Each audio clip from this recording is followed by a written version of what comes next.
Bom pessoal, bom dia a todos, meu nome é Cleir. Eu vou falar um pouco a respeito do FGTS, né? O FGTS ele é um fundo de garantia por tempo de serviço. Nada mais é do que uma espécie de conta, né? Uma poupança, um fundo que mensalmente é depositado pelo empregador, numa quantia de 8%, né, da remuneração paga, né, ou devido ao empregado. E é um depósito feito numa conta vinculada, que é na Caixa Econômica Federal. No caso do menor aprendiz, esse valor ele cai de 8% para 2%, né? E ele é um valor que não é descontado, né, na remuneração, né? Ou seja, ele é sem ônus para o empregado, né? Então ele mantém a sua remuneração, o empregador vai lá e deposita essa parte, né? Mas qual é a finalidade do FGTS? Para que foi criado, né? Então ele foi criado para proteger, né, o tempo de serviço do empregado, além de proteger também o empregado em situações, por exemplo, de uma dispensa arbitrária, de eventuais dispensas sem justa causa, né? Ou porque nós vamos ver nesse vídeo algumas coisas relacionadas à dispensa. No caso aí o empregador ele tem que pagar uma indenização no valor de 40%, né? O FGTS também ele fomenta, né, alguns programas sociais, né, como o programa de habitação, Minha Casa Minha Vida, saneamento básico, né, programas de infraestrutura urbana, dentre os projetos relativos ao governo, né? Mas qual foi o momento da história, né, que o ordenamento jurídico, quando foi que surgiu, né, o FGTS? Porque antes do FGTS, agora a gente vai voltar um pouco na história. Antes o que nós tínhamos, né, era somente o regime de indenização por tempo de serviço. E ele tinha a previsão lá no artigo 478 da CLT. Esse regime de indenização por tempo de serviço, ele consistia em quê? Era uma indenização por tempo de serviço correspondente a um mês de remuneração.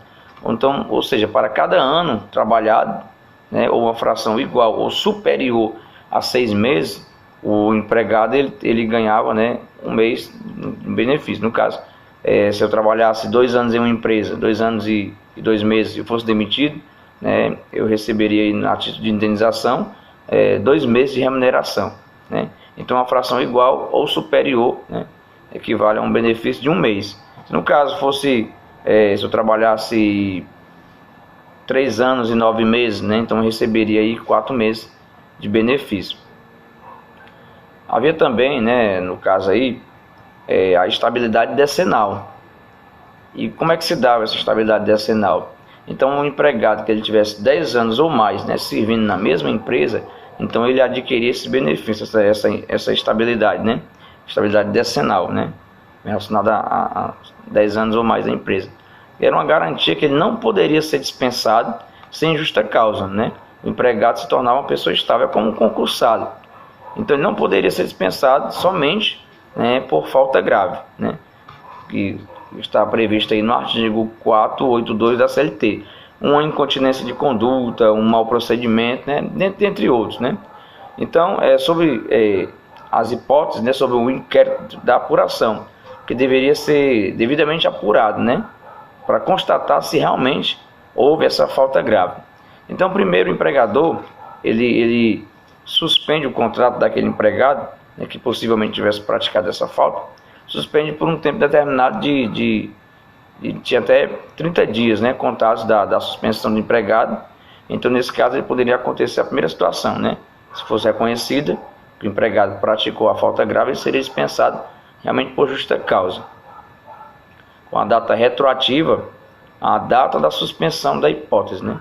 Ou poderia acontecer também, né, a segunda hipótese, que era no caso de ser constatado que realmente ele não praticou, né.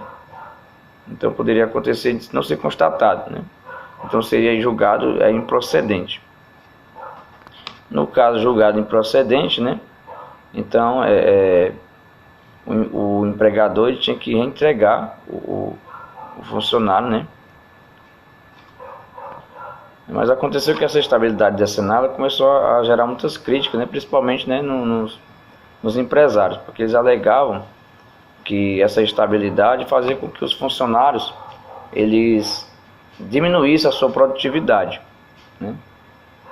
Então, no ano de 66, né, foi criada a lei número 5.000, né, e 7. Então, essa lei encontra-se atualmente revogada, né? Mas na época ela foi regulamentada pelo decreto 59820, né? De 66, né? Então, essa lei trouxe o FGTS, né? E ele surgiu como um sistema alternativo, né? Mas a ideia realmente era acabar com essa estabilidade decenal, né? Que os empregados agora estavam trabalhando, né? Então eles poderiam optar. Eles poderiam optar pelo regime, né? Que poderia receber o benefício decenal e poderia também optar pelo regime de FGTS, né? Então agora o procedimento, o empregado que estivesse trabalhando, né? Quando ele entrou, né? Estava na empresa e a lei entrou em vigor, então ele teria 365 dias, né? Ou seja, um ano da entrada da lei em vigor para fazer a opção pelo FGTS. Se passasse um ano, né?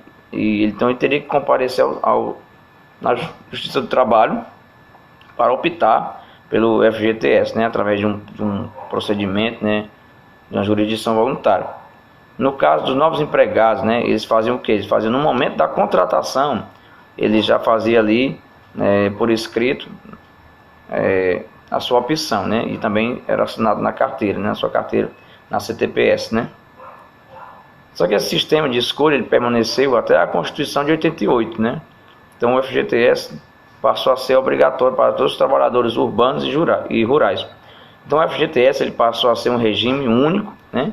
E um ano depois, em 89, entrou a lei, né, de número 7839, que revogou a primeira lei do FGTS, né? A lei 5007, no ano de 66.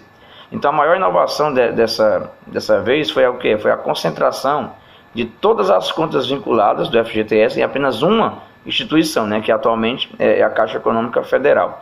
Então, no ano de 11 de maio de 1990, né, veio a nova lei atual, né, de FGTS, a Lei 8036/90, né, foi regulamentada pelo Decreto 99.684 de novembro. Então, isso é apenas alguns dados aí com relação ao FGTS.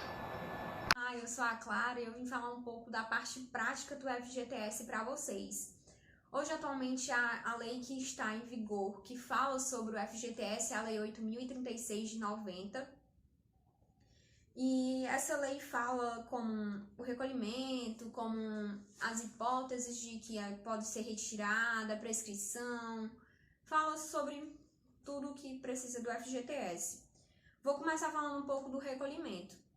O recolhimento do FGTS, ele é pago, na verdade, do empregador para o empregado, que é depositado uma quantia mensalmente para uma conta vinculada do empregador com o empregado. Essa quantia é de 8% da remuneração, porém, quando se fala de aprendiz, essa quantia cai para 2%.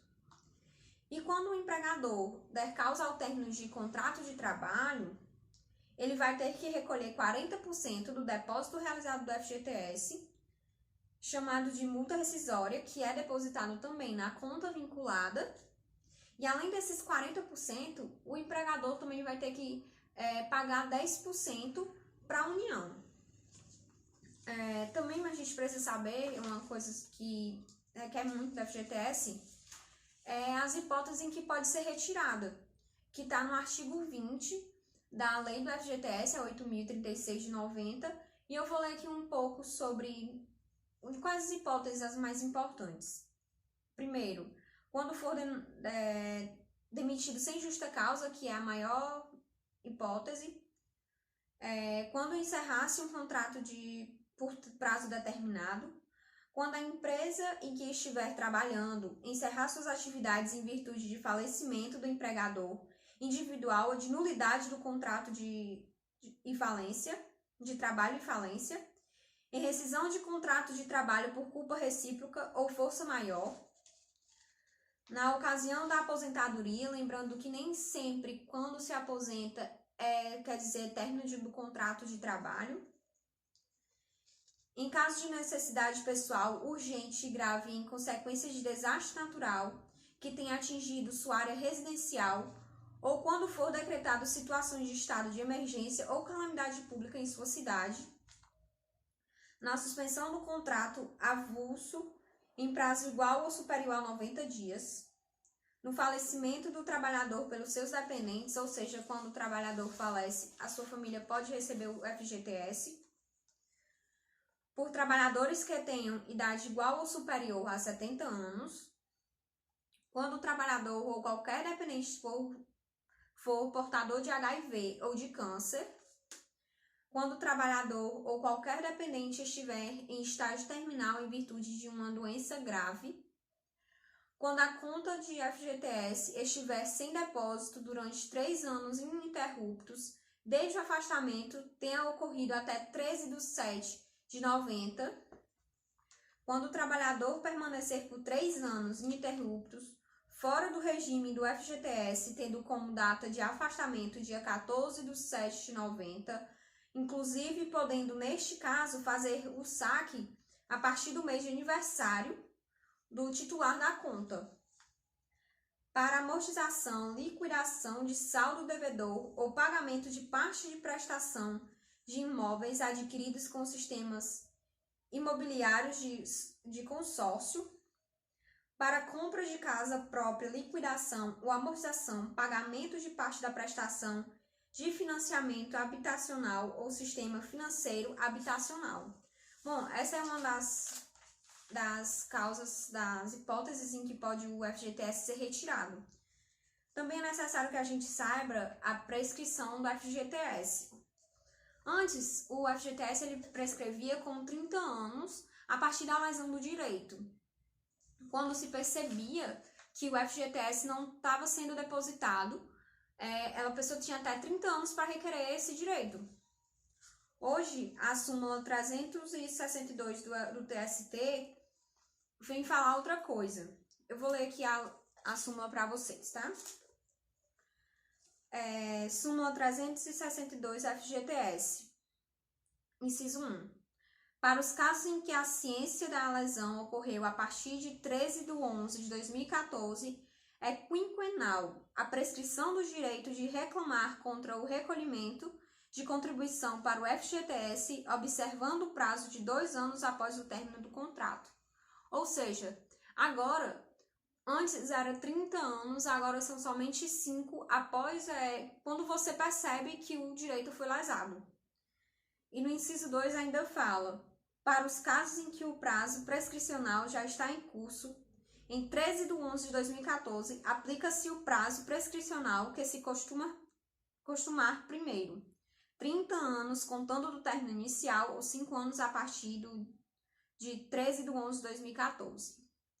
Então é isso, gente. Falei um pouco aqui do FGTS, mas sugiro que ainda leiam um pouco a lei 8.036/90, porque é um pouco extensa e necessária.